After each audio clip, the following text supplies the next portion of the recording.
Bonjour tout le monde, je m'appelle Kent et je suis le pasteur de l'Assemblée chrétienne évangélique du Puy-en-Médoc. Depuis quelques jours, depuis quelques semaines déjà, excusez-moi, nous sommes en train d'étudier le livre de l'Apocalypse et nous avons pensé que ça serait une bonne idée de partager ces études avec vous. Donc, ces études sont destinées pour ceux qui participent dans notre étude. Mais si vous êtes là, j'espère que vous soyez encouragés par ce qui est présenté aujourd'hui. Souvent, le livre de l'Apocalypse est mal compris. Et donc, je pense qu'il y a des choses à réviser, à reprendre, à remettre en place pour bien comprendre tout ce que le Seigneur a à nous dire par rapport à ce livre. Donc, je vous souhaite le bienvenu à l'Apocalypse. Pour, euh, pour, pour, euh, pour commencer, je vais juste vous dire que le livre est compréhensible par une lecture simple des passages. Nous n'avons pas besoin d'inventer des définitions, des significations à certains mots. Je pense que dans le passé, il y avait beaucoup d'erreurs qui étaient commises quand on a essayé de forcer ou insérer des actualités dans certains versets, et ça, c'était dommage.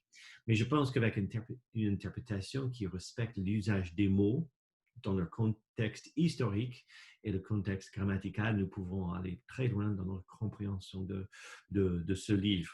Et encore, ce n'est pas de comprendre ce qui est dit par notre contexte aujourd'hui, ni par l'usage des mots dans le contexte aujourd'hui. Nous voulons bien respecter ces choses. Donc, par rapport aux outils que j'utilise, je vous encourage fortement d'avoir une Bible seconde auprès de vous, ou NEG aussi, c'est la version que j'utilise. Enfin, quelque chose de plutôt basique, traditionnel, que nous pouvons bien comprendre.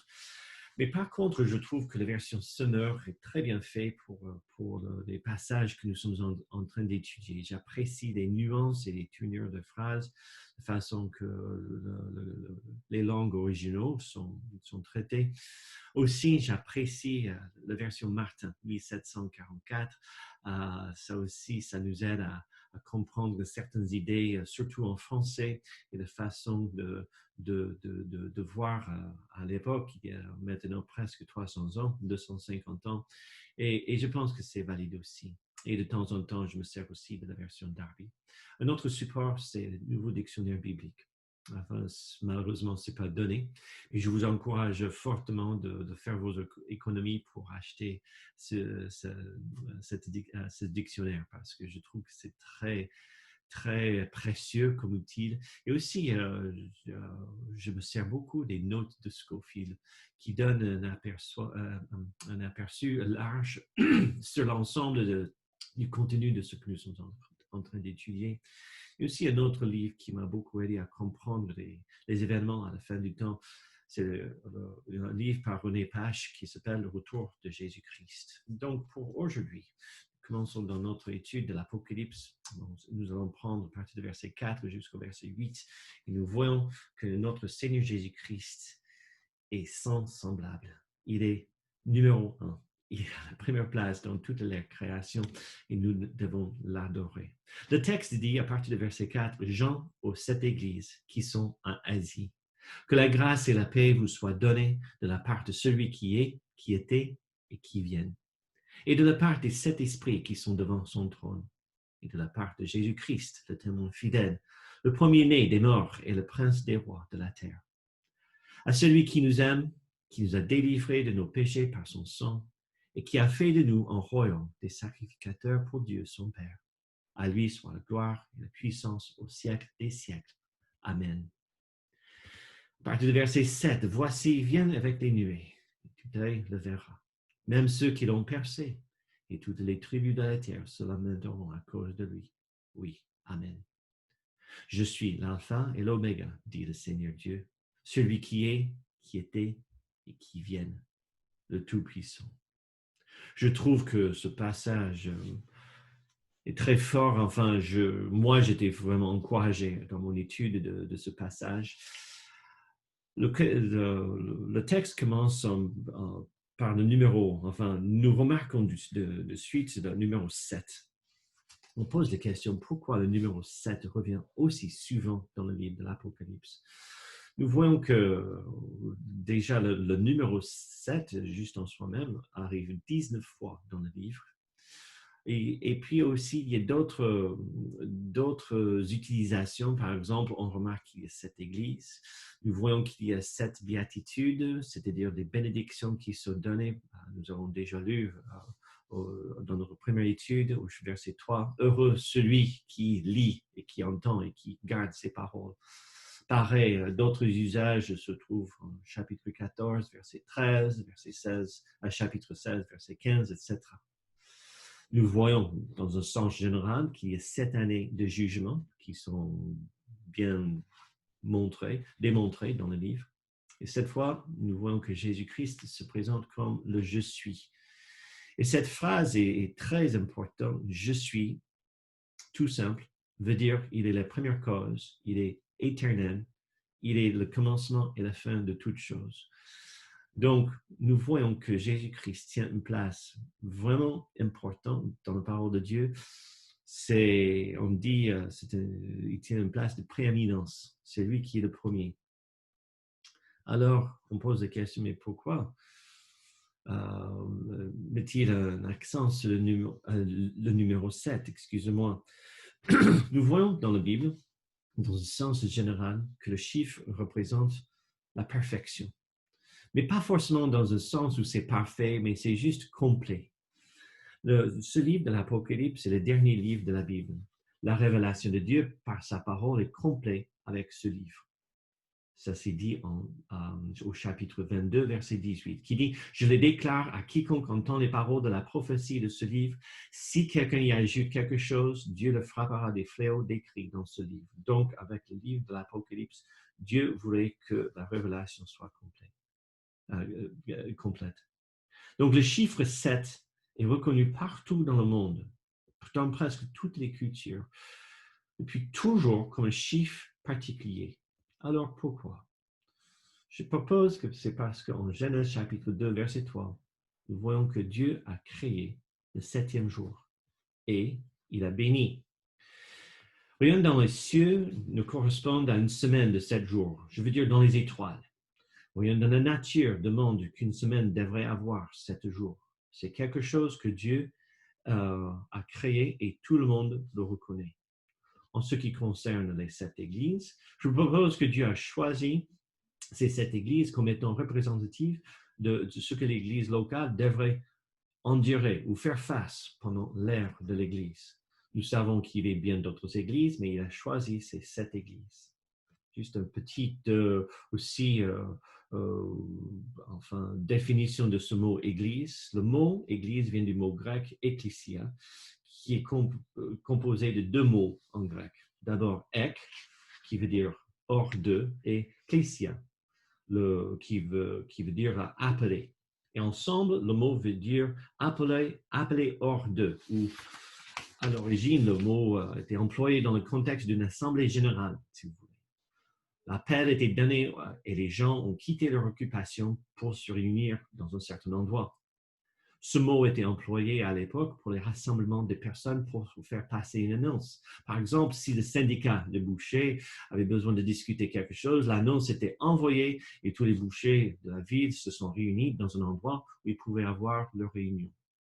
Il est évident que dans le mot « ecclésia », nous avons l'idée de nos rassemblements, des personnes qui sont réunies pour partager quelque chose ensemble.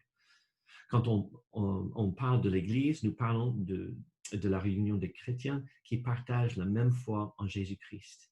Ils sont unis physiquement pour partager la présence de Jésus-Christ parmi eux. Donc le but est que chaque localité, chaque communauté a son église locale où les gens qui ont vécu cette expérience de la nouvelle naissance peuvent partager leur expérience ensemble et dans la présence d'autres personnes. À l'époque où la Bible était écrite, il n'y avait pas 36 églises dans chaque ville. Nous voyons que les épîtres sont écrits à l'église dans une localité. Par exemple, nous avons l'épître écrit à l'église de Corinthe, l'église d'Éphèse, etc.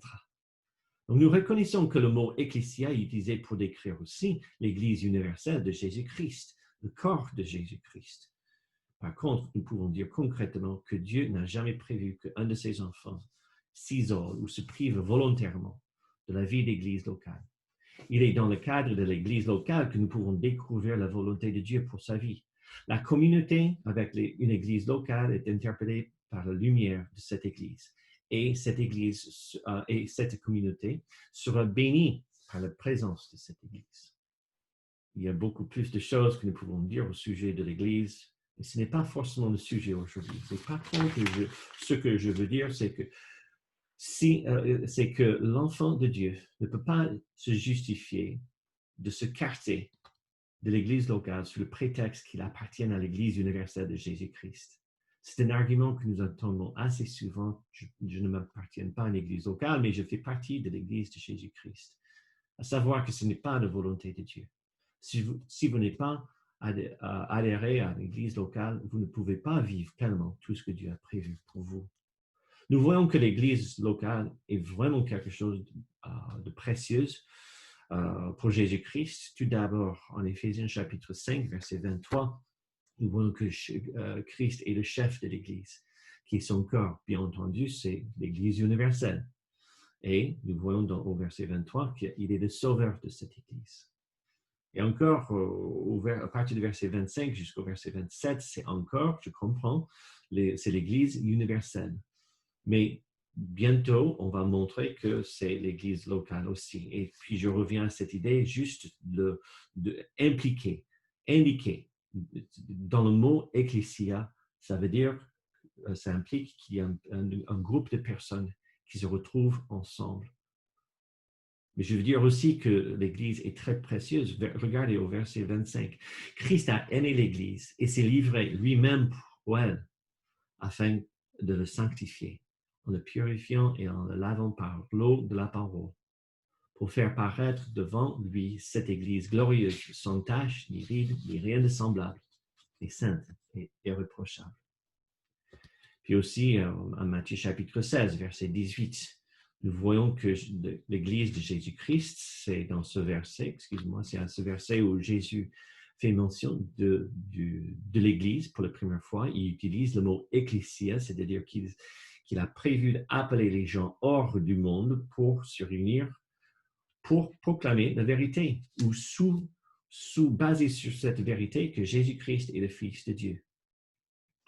Dans le contexte, ça commence à partir du verset 16, où Simon-Pierre répond à Jésus-Christ à cette question « Qui suis-je » et Pierre répond « Tu es le Christ, le Fils de Dieu vivant. » Et Jésus répond en disant à Pierre au verset 18 « Et moi je te dis que tu es Pierre et sur ce roc. » Le roc veut dire cette vérité que Jésus est le Christ, le Fils de Dieu. « Sur ce roc, je bâtirai mon Église.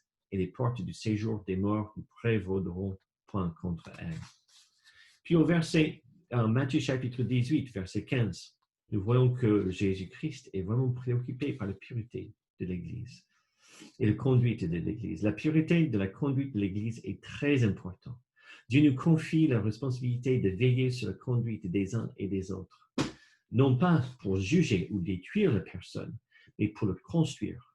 Le péché nous empêche de vivre tout ce que Dieu a prévu pour nous. Si nous sommes appelés à reprendre quelqu'un, ce n'est pas dans un esprit de jugement, mais en douceur, dans l'objectif de faire la meilleure chose pour notre frère. Regardez au verset 15. Jésus dit, « Si ton frère a péché, va et reprends-le entre toi et lui seul. Et si t'écoute, tu as gagné ton frère. Mais s'il ne t'écoute pas, verset 16, prends avec toi une ou deux personnes, afin que toute l'affaire se règle sur la déclaration de 2 ou 3 témoins. » Jésus-Christ a vraiment envie que les péchés soient réconciliés et soient pardonnés dans le cadre de l'Église. On continue au verset 17. « Et s'il refuse de les écouter, dis-le à l'Église, l'ensemble de cette communauté, et s'il refuse aussi d'écouter l'Église, qu'il soit pour toi comme un païen, un publicain, qu'il soit exclu de cette communauté. » En Timothée chapitre 3, verset 15, nous voyons aussi que l'Église est la colonne et l'appui de la vérité. Et ça veut dire que l'Église locale est le repère moral pour le monde. Dans ce verset, l'apôtre Paul dit à Timothée, « Mais si je tarde de revenir vers toi, toi, tu sauras comment il faut se conduire dans la maison de Dieu, qui est l'Église de Dieu vivant, la colonne et l'appui de la vérité. » Le monde voudrait bien définir la vérité, mais tant que l'Église est dans le monde, elle aura son mot à dire par rapport à ce qui est vrai. Puis aussi, nous voyons que l'Église locale a un ministère d'accomplir. 2 Corinthiens chapitre 5, verset 18. Nous voyons que le message de l'Église, c'est soyez réconciliés avec Dieu. Nous sommes impliqués dans l'œuvre de la réconciliation. Et que les hommes soient réconciliés avec Dieu, et puis que les hommes soient réconciliés entre eux. C'est quelque chose que je trouve impossible de vivre en dehors de l'Église locale. Au verset 18, il dit, « Et tout cela vient de Dieu, qui nous a réconciliés avec lui par Christ, et qui nous a donné le ministère de la réconciliation. » Et puis je saute au verset 20. Donc, nous faisons donc en fonction d'ambassadeurs pour Christ, comme si Dieu exhortait par nous. Dieu se sert de nous pour exhorter tout le monde autour de nous. Nous vous en supplions au nom de Christ, soyez réconciliés avec Dieu. Donc, dans l'Apocalypse chapitre 1, verset 4, nous voyons la salutation de Jean lui-même. Il dit, Jean, aux 7 églises qui sont en Asie, que la grâce et la paix vous soient données. Tout d'abord, de la part de Dieu le Père, éternel, qui est, qui était et qui viennent, puis de la part du Saint-Esprit, qui est décrit comme des 7 esprits qui sont devant son trône. Et je ne veux pas répondre avec certitude, mais un passage qui m'a aidé à comprendre cette idée, sans doute l'idée de 7, enfin le numéro 7, indique une certaine perfection, enfin, que ça soit complet, il n'y a rien d'ajouté à Dieu. Mais aussi, je pense à ce verset en Ésaïe chapitre 11, verset 2, qui dit « L'Esprit de l'Éternel reposera sur lui, esprit de sagesse et d'intelligence, esprit de conseil, de force, esprit de connaissance et de crainte de l'Éternel. » Maintenant, vous allez me dire, mais Kent, il n'y a que 6 choses qui sont mentionnées. C'est vrai, je reconnais, mais je pense que ça parle aussi de combien le Saint-Esprit est complet. Donc, je vous propose ça, vous pouvez faire ce que vous voulez avec cette idée. Mais nous voyons dans ce passage la Trinité qui est présentée. Dieu le Père, Dieu le Saint-Esprit, et puis finalement de la part de Jésus-Christ, qui est la tête du corps de l'Église. Colossiens chapitre 1, verset 18. Il est la tête du corps de l'Église, il est le commencement, le premier-né d'entre les morts, afin d'être en tout le premier, tout simplement. Donc, on voit au verset 5 que Jésus-Christ est décrit comme d'abord le témoin fidèle. Tout ce que Jésus a dit est vrai. Il est Dieu dans la chair, 100% Dieu, 100% homme, unis en parfaite harmonie. C'est un mystère, certes, mais c'est quelque chose que nous acceptons par la foi. Nous pouvons connaître Dieu par Jésus-Christ. C'est la raison pour laquelle il est très important à connaître les évangiles, parce qu'à travers de la vie de Jésus-Christ, nous pouvons comprendre qui est Dieu. Le mot traduit comme témoin, ici dans notre texte, vient du mot martyr. En français, le mot martyr signifie ceux qui ont donné leur vie en témoignage de la vérité ou pour une cause juste. On parle des martyrs de la France pendant la guerre de 39-45. Mais depuis des siècles, il y avait des martyrs pour la foi en Jésus-Christ qui ont donné leur vie en témoignage de la vérité. Ils sont allés jusqu'au bout de leur conviction, ils ont payé le prix ultime pour leur foi et leur vie, et ils ont confirmé leur conviction de ce qui est vrai. Alors Jésus-Christ est le premier-né des morts, c'est-à-dire qu'il est le martyr qui est ressuscité. Jésus-Christ est le premier martyr pour la foi en Jésus-Christ. Il nous a laissé l'exemple à suivre. Jésus-Christ s'est donné lui-même comme sacrifice pour le péché. Il s'est donné volontairement à la crucifixion. Mais Jésus-Christ n'est pas resté mort, il est ressuscité. Donc la phrase « le premier-né des morts » est un idiome qui veut dire tout simplement que Jésus-Christ tient la première place en rang par rapport aux autres qui sont ressuscités. Nous voyons dans la Bible qu'il y avait d'autres personnes qui sont ressuscitées entre les morts avant Jésus-Christ, mais toutes ces résurrections étaient grâce à la puissance de Jésus-Christ. Jésus-Christ est la première cause de ces résurrections et au dernier jour, nous serions tous ressuscités par la puissance de Jésus-Christ. Puis nous voyons aussi que Jésus-Christ est le prince des rois de la terre.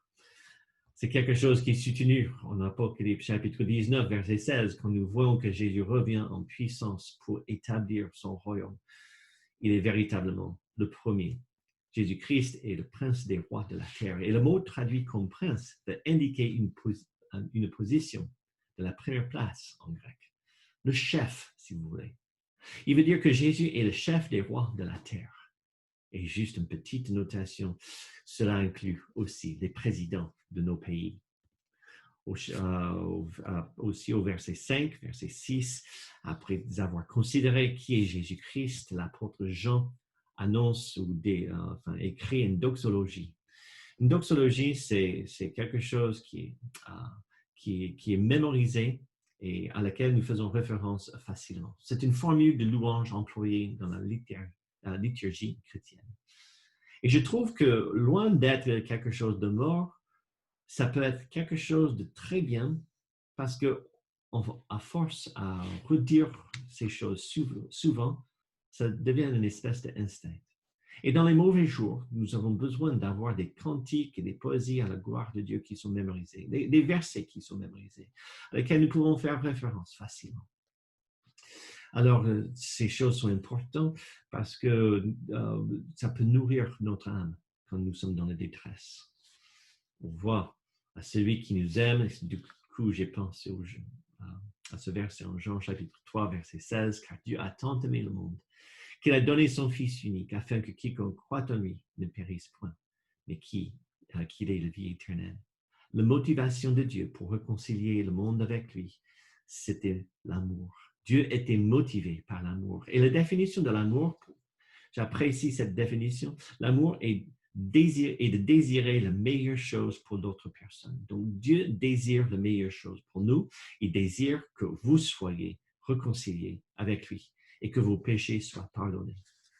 Puis nous voyons que nous sommes délivrés de nos péchés. Alors, comment? Eh bien, tout d'abord, depuis les jours, je prie souvent que je sois délivré de la puissance du péché, non pas seulement de ma chair, mais de tout ce qui est de mauvais dans ce monde. Le mot délivrer veut dire briser les liens, que je sois libéré, que je puisse vivre tout ce que Dieu a prévu pour moi en Jésus-Christ et que je ne sois pas accablé par le mal et les mauvaises choses dans le monde. Il y a tellement des enjeux autour de nous qui peuvent nous ruiner et je prie que Dieu nous délivre de toutes ces choses. Puis nous voyons aussi comment Dieu nous a délivrés de nos péchés. C'est par le sang de Jésus-Christ. Alors, c'est la raison pour laquelle nous partageons le pain et le vin assez souvent dans nos réunions, parce que nous voulons nous rappeler que le sacrifice de Jésus-Christ est suffisant pour nous délivrer et nous libérer de la puissance du mal dans ce monde. Ensuite, celui qui a reçu le pardon et qui a reçu Jésus-Christ dans son cœur fait partie d'une compagnie de personnes qui sont très importantes. Ils font partie de nos royaumes. Le royaume de Dieu, certes, mais ce royaume aussi décrit dans parole comme le royaume de la lumière, qui est l'Église de Jésus-Christ.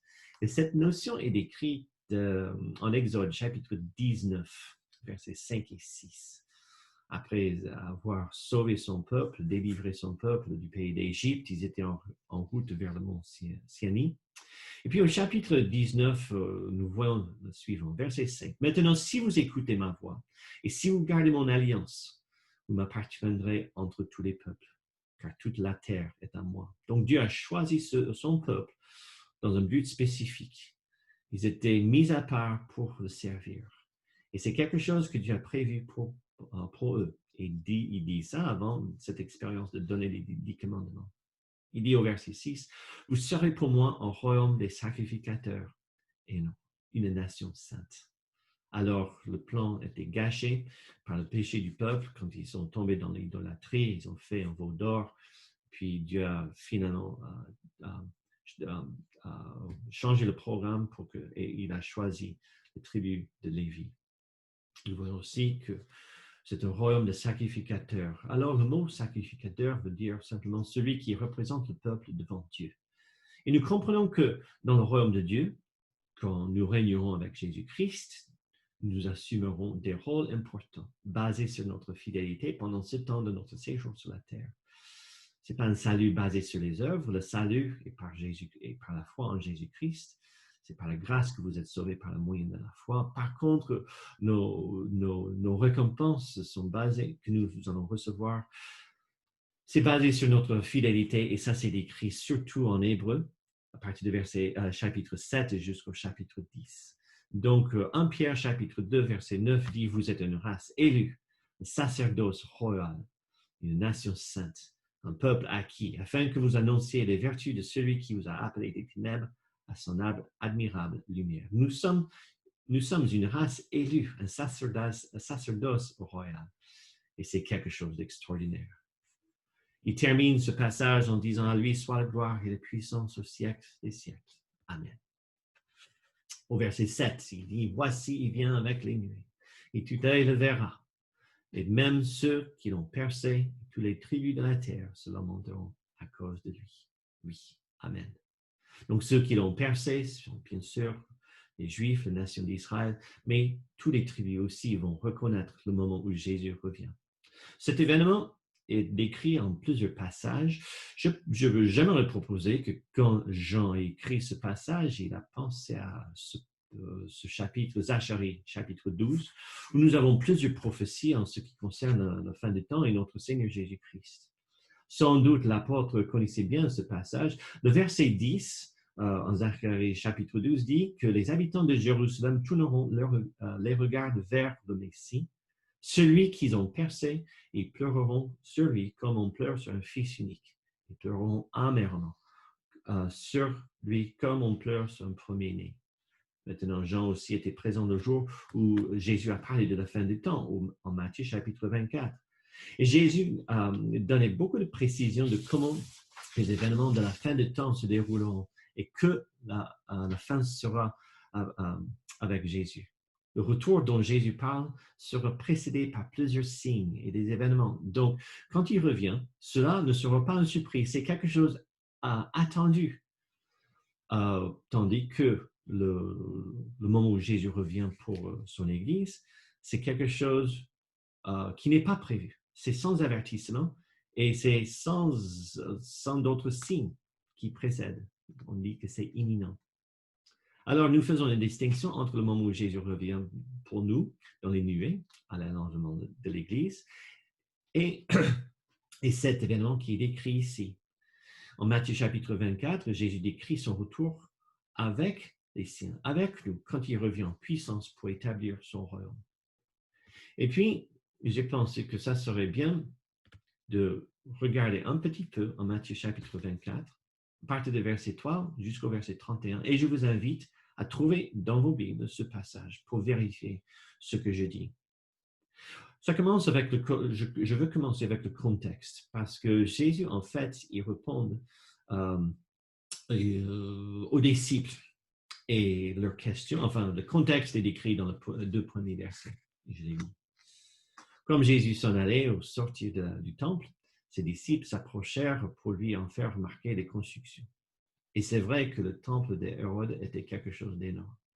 J'ai vu des restes, enfin des fouilles archéologiques autour de ce temple et les constructions étaient incroyables pour l'époque. Et donc voilà, les disciples étaient impressionnés par tout cela. Et Jésus leur dit au verset 2, « Voyez-vous tout cela? Je vous le dis en vérité, il ne restera pas ici pierre sur pierre qui ne soit renversée. » Les disciples étaient choqués. Les constructions du temple étaient tellement solides, il était inconcevable que le temple soit rasé avec facilité. Les disciples ont pensé que le temple serait rasé à la fin du temps. Pour eux, c'était inconcevable que ça arrive avant, tellement c'était solide. Donc, ils ont posé la question à Jésus au verset 3. Il s'assit sur la montagne des Oliviers et les disciples viennent en particulier lui poser cette question. « Dis-nous, quand cela arrivera-t-il et quel sera le signe de ton avènement et de la fin du monde? » Alors, Jésus leur répondit, « Prenez garde que personne ne vous séduise, car plusieurs viendront sous mon nom, disant, c'est moi qui suis le Christ, et séduiront beaucoup de gens. » Nous voyons que les événements, juste avant la fin du temps, seront précédés par beaucoup de tromperies ou de fraudes spirituelles, des imposteurs qui vont venir en se proclamant comme le Christ. Ensuite, nous voyons au verset 6 et 7 qu'il y aura des guerres. Vous entendrez parler de guerres, des bruits de guerre. Gardez-vous d'être troublés, car il faut que ces choses arrivent. mais ce ne sera pas encore la fin. Alors, c'est quelque chose pour moi dans ces jours, il y a tellement des émeutes, tellement des choses qui sont pas bien. Je pense à ça. Et donc, le Seigneur nous dit de ne pas être troublé à cause de ces choses. Il dit au verset 7, une nation se lèvera contre une nation et un royaume contre un royaume. Il y aura en divers lieux ensuite des famines et des tremblements de terre. Et il dit tout cela ne sera que le commencement des douleurs. Tout cela devrait arriver avant la grande tribulation. Donc, il est normal que nous vivions ces choses avant l'enlèvement de l'Église. Il est tout à fait normal que nous voyons un certain nombre de choses qui se mettent en place avant que le Seigneur revienne pour nous. Et puis, à partir du verset 9, nous voyons que les chrétiens seront persécutés. Et ça, nous voyons depuis 2000 ans. L'Église de Jésus-Christ a été persécutée pour sa foi. Alors, on vous livrera au tourment et on vous fera mourir. Et vous serez haïs de toutes les nations à cause de mon nom. Alors, plusieurs succomberont et se trahiront et s'haïront les uns des autres. Donc, ça va être vraiment des temps compliqués pour certains chrétiens. Et c'est la raison pour laquelle nous voulons rester solidaires dans notre foi et dans notre amour les uns pour les autres. Nous voyons au verset 11 encore une deuxième fois que le Seigneur nous avertisse de la tromperie spirituelle, la fraude spirituelle, ces imposteurs qui arrivent. Plusieurs faux prophètes se lèveront et séduiront beaucoup de gens. Puis au verset 12, parce que l'iniquité se sera accrue, l'amour de plus grand nombre se refroidira. Mais celui qui persévérera jusqu'à la fin sera sauvé. Il y aura un manque d'amour avec les gens, entre les gens. Et c'est vrai, c'est quelque chose que nous voyons. Nous ne voyons pas la solidarité et le partage que nous avons vécu autrefois. Alors, le verset 13, le verset 14, le verset 14 dit, « La bonne nouvelle sera prêchée dans tout le monde. Cette bonne nouvelle du royaume sera prêchée dans le monde entier pour servir de témoignage à toutes les nations. Et alors viendra la fin. » C'est ce que le verset dit. Et la façon que le verset est présenté donne l'impression que la prédication de l'Évangile devrait faire un impact partout dans le monde avant la fin du temps. Donc, la question se pose, est-ce que nous, en tant qu'Église, est-ce que nous sommes en train de faire tout ce que nous pouvons pour proclamer l'Évangile? Et je pense que c'est une question légitime parce que nous voulons accomplir notre vocation, soyez réconciliés avec Dieu. Mais j'aimerais juste décortiquer ce passage davantage parce que le verset 14 termine en disant « Alors, la fin viendra ». Alors, Jésus dit clairement, par contre, au verset 15, un événement important qui est indiqué. Au verset 15, excusez-moi. « Quand vous verrez l'abomination de la désolation dont a parlé le prophète Daniel établie en saint lieu, là sera aussi un événement très important. » Donc, la question que je veux poser est la suivante. Est-ce que la fin arrive quand l'Église a terminé sa mission de prêcher l'Évangile partout dans le monde, selon verset 14, ou est-ce qu'on devrait lier cette phrase « et alors viendra la fin » avec le verset 15? Et je le dis parce que je voudrais présenter un argument que la fin n'arrivera pas quand l'Église a accompli sa mission de la prédication de l'Évangile, ni quand le monde se convertit envers le vrai Dieu et devient chrétien. Et la fin n'arrivera pas quand il y a de la paix partout dans le monde. Le commencement de la fin arrivera quand on voit l'abomination de la désolation en saint lieu. Excusez-moi, j'ai oublié de mettre ce verset. Alors, la fin viendra quand vous verrez l'abomination de la désolation dont a parlé le prophète Daniel. Je vous explique. Ce point de vue est soutenu par le fait que dans les constructions des phrases en grec et dans les manuscrits originaux, il y avait très peu de ponctuation, et des fois pas du tout. Et là, vous voyez dans la photo que j'ai mis de mon texte, de la Bible que j'ai en grec et en français, vous voyez quelques points de ponctuation. Mais d'après ce que j'ai compris, normalement, dans les textes grecs, il n'y avait pas des points ni des virgules. Donc, mais par contre, excusez-moi, les traducteurs ils pouvaient voir facilement dès que nous avons appris le grec, dès que le grec est maîtrisé, quelque chose, bon, je connais le grec, mais je ne le maîtrise pas. Mais c'est vrai qu'ils avaient une façon d'écrire où le contexte déterminait la formulation de la phrase. Et je vous montre cette photo juste pour souligner le mot kai qui est indiqué, que j'ai entouré dans la photo. Et c'est traduit par le mot et en français. Et le mot kai indique une action qui suit immédiatement après la phrase précédente. Et donc, vous voyez, entre les versets 10 et 14, ce mot kai apparaît et chaque fois, c'est traduit par le mot et en français et ça indique une nouvelle phrase. Et si nous respectons la logique employée dans le contexte, une nouvelle phrase commence au verset 14 qui est terminée en fait au verset 15.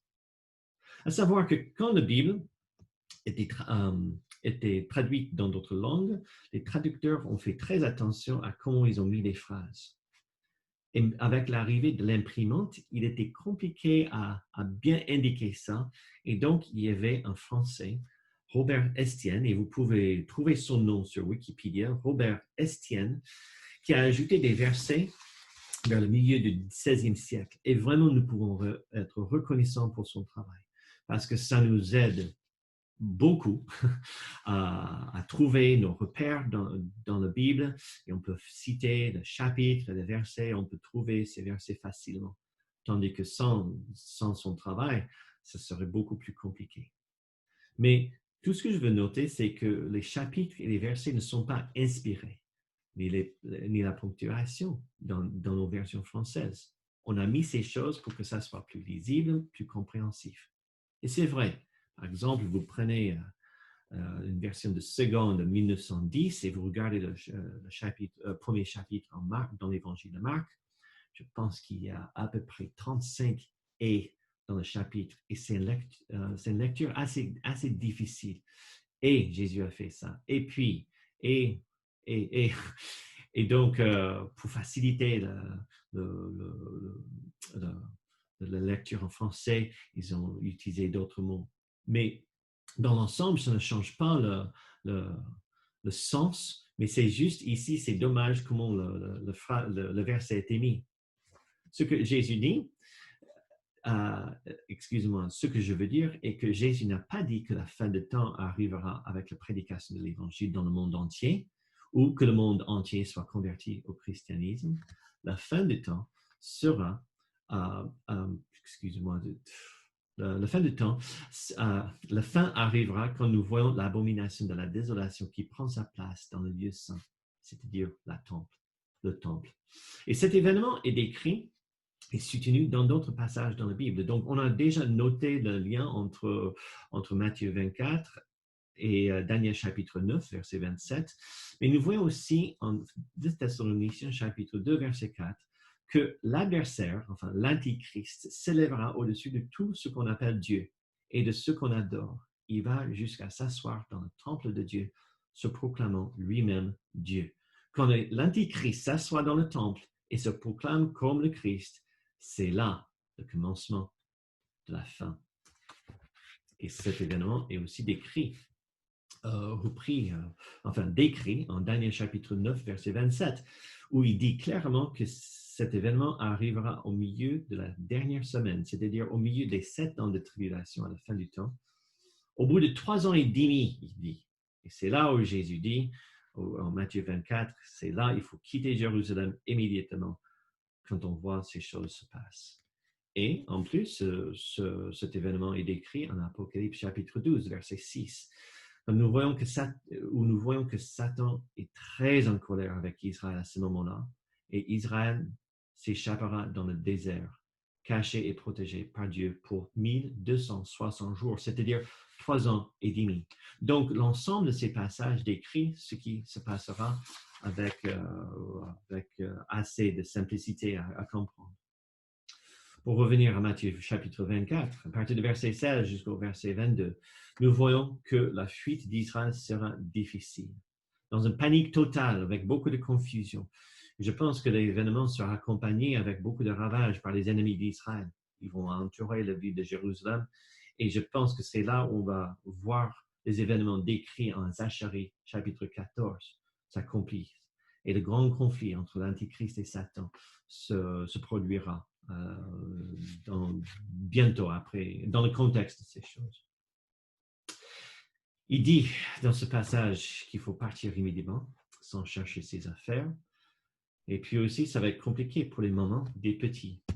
Et puis au verset 20, le Seigneur encourage les gens à prier comme si leur prière soit exaucée d'une manière où ça changerait leur situation. Et j'avoue, je m'interroge sur ce passage, mais puisqu'il dit « Priez que votre fuite ne se passe pas en hiver ou un jour de sabbat », parce que ça va être encore plus compliqué. Et puis, pour terminer au verset 22, il dit que les temps sont terribles. Les derniers 3 ans et demi sont terribles, sans précédent dans l'histoire du monde. Donc, Matthieu 24, à partir du verset 23 jusqu'au verset 28, il continue en donnant d'abord le 3e avertissement contre la fraude spirituelle. Vraiment, il faut faire attention à tous ceux qui viennent dans le nom de Jésus-Christ, qui se prétendent être le Messie, etc. Apparemment, cette fraude sera si forte que même les disciples pouvaient être pris, qui est quelque chose d'incroyable. Parce que sûrement, si les disciples pouvaient être trompés par un faux Messie, comment pouvons-nous faire? Alors, savoir que pour moi-même, je n'attends pas que nous soyons là.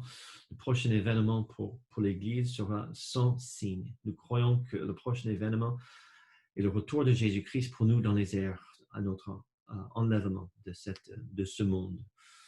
À savoir que tout ce qui est décrit dans ce chapitre, c'est pour annoncer l'arrivée de l'Antichrist.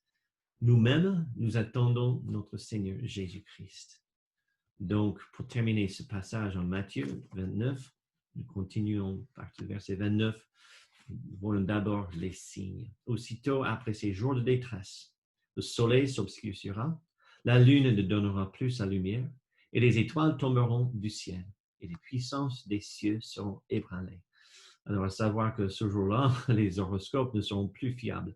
Ce serait impossible pour les gens du monde à prédire, sauf que ce qui va arriver, sauf par regarder dans la parole de Dieu.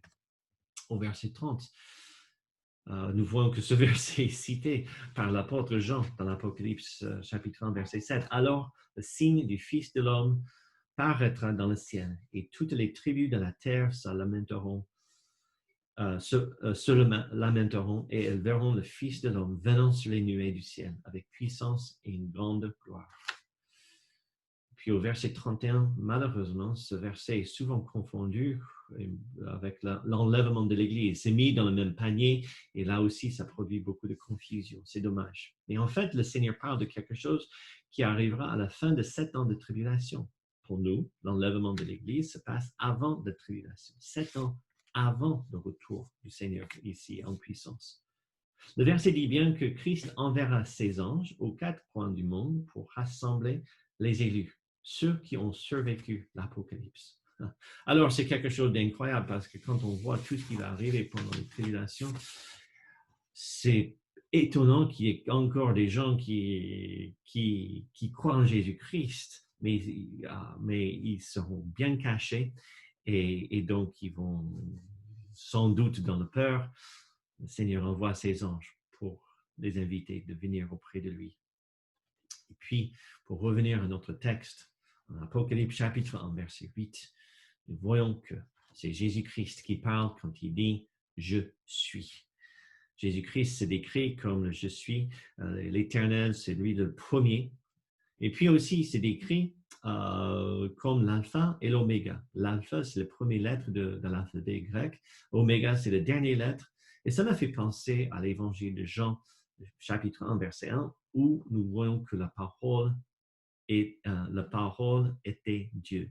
Le verset dit, au commencement était la parole, et la parole était avec Dieu, et la parole était Dieu. Nous comprenons que c'est la manifestation de Jésus-Christ.